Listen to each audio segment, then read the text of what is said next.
Hi DSC aspirants. డిఎస్సిలో భాగంగా ఎడ్జిటి text బుక్లో ఇంపార్టెంట్ పాయింట్స్ నచ్చితే లైక్ చేయండి. వగ్రీవ కోడ్ వగ్రీవ శేషి. అంటే వసంత ఋతువు, గ్రీష్మ ఋతువు, వర్ష ఋతువు, శరద్ ఋతువు, హేమంత ఋతువు, శిశిర ఋతువు. వసంత ఋతువు ఆకుపచ్చని చిగుర్లు వస్తాయి. గ్రీష్మ ఋతువు ఎండలు.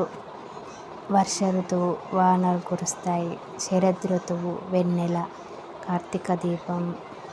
హేమంత ఋతువు హిమబిందువులు. శిశిర ఋతువు ఆకులను రాలుస్తుంది.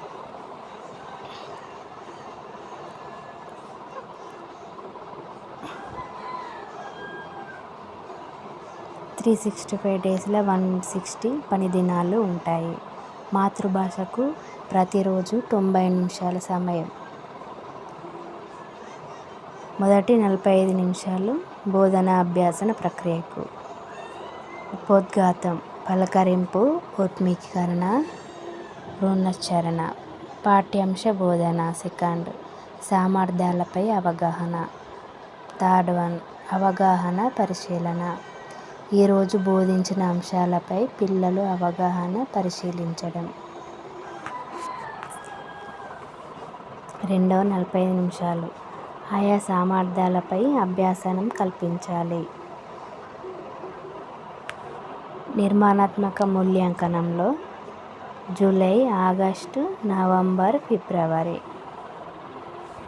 కోడ్ భారప్రాల. ఫస్ట్, పిల్లల భాగస్వామ్యం, ప్రతిస్పందనలు. పుస్తక పఠనం, నివేదిక రాయడం. సెకండ్ వన్, పిల్లలు రాసిన అంశాలు. థర్డ్ వన్, ప్రాజెక్టు పనులు. ఫోర్త్, లఘు ప్రశ్న వంటి అంశాల ఆధారంగా నమోదు చేయాలి.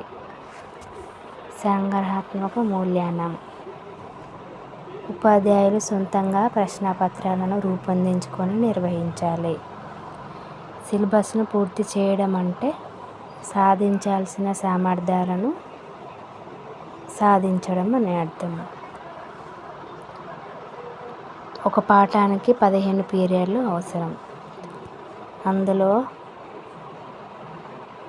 ఒక పీరియడ్ ఉన్మీకరణ.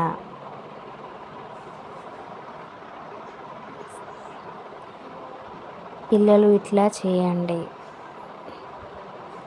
ఫోర్త్, 4 పీరియడ్లు బోధించడానికి, 10 పీరియడ్లు ఇవి చేయండి శీర్షికలోని అభ్యాసాలను పిల్లలతో పాఠశాలలో చేయించాలి. ఇవి చేయండి అనేది.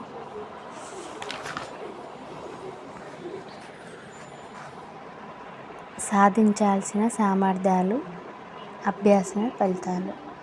ఫస్ట్ వన్, వినడం, ఆలోచించి మాట్లాడడం.